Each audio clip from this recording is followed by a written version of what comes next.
Welcome to Sustainable Intelligence, where we discuss all things ESG and sustainability for the private markets, brought to you by Novata. I'm Ella Williamson, and I'm thrilled to be your host. Today, we're thrilled to have Beth Meyer, Chief Legal Officer at Novata, joining us. In addition to leading Novata's legal team, she spearheads the company's metrics and regulations team. Prior to joining Novata, Beth was Associate General Counsel and Head of ESG for Techstars, a global venture fund and accelerator. Together, we'll discuss where to begin if you don't have a sustainability team and provide you with the tools and insights you need to confidently navigate the regulatory landscape. So let's dive in and explore the path to sustainable success. So, when do you know it's really time to hire a sustainability lead? It's an excellent question because I don't think it's like an aha moment, although those can definitely occur if you get a pressing request from a key stakeholder. Arguably, I'd say now. I think, one, it's very, very hard to find talent in the sustainability space. It's become something that is booming in demand and obligations on companies to have individuals with that background. So my cheeky first answer is like, get there now, get somebody.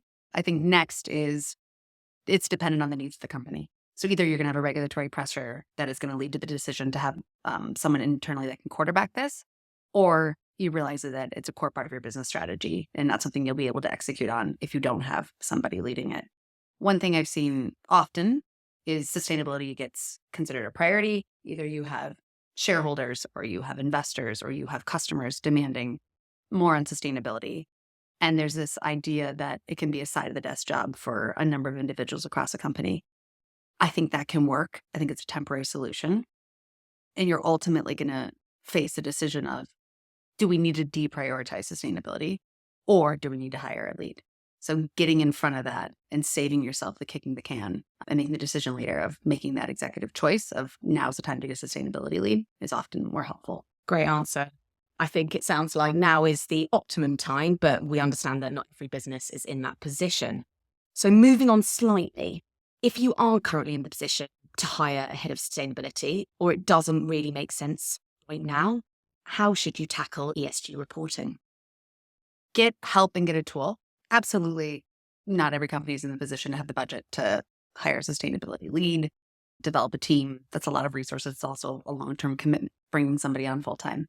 There's a lot of amazing tools out there. Shameless pitch for Novata, but there's tools that will walk you through the process. So any individual that holds a more senior position that has visibility across the company, or if you're in the investment space, of visibility across your portfolio, they can really streamline this and make it a smooth journey while also educating you through the process. I think that's the best choice. Of course, you can get a consultant, which is almost just like outsourcing the sustainability lead. That's helpful, but that's often a pricey choice and also not something that, no pun intended, is sustainable. Whereas if you have a tool, that's something that can also segue into putting, when you do hire somebody in a long-term role, in a position to succeed because you've been collecting the data, you already have the insights, and you already have a tool that you can rely on. Great. And it sounds like it really is a journey and there may be quick fixes that have to happen along the way, but ultimately it's finding that sustainable future for your business. So if we have to think about what would be more helpful for a firm, would it be to hire that sustainability lead, a tech solution, or would it be really getting that consultant that you spoke about? I think, you can't control what you don't measure.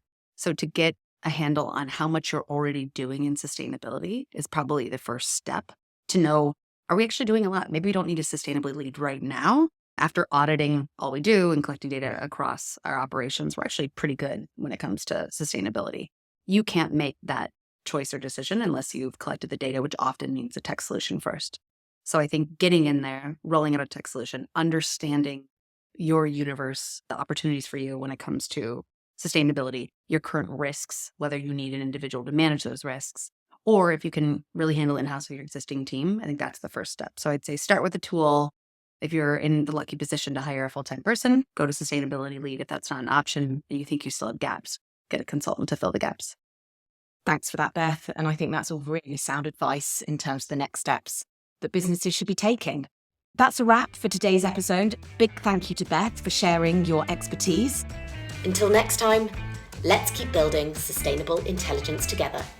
Find out more at novata.com.